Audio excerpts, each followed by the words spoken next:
In front of me is OPPO A5x, and today I would like to show you how you can add photos to text message. Begin by launching Messages app and selecting or creating a chat. Now click on this icon of a camera and the photo at the bottom right corner.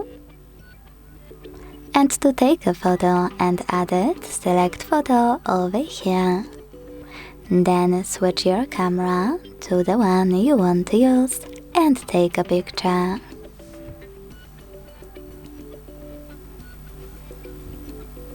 Lastly, tap on blue button to send it.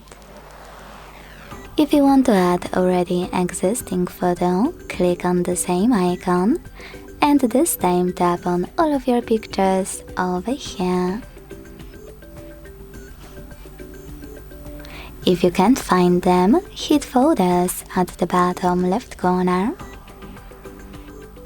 Find your photos here and tap on the chosen ones. Then select Add at the bottom right corner.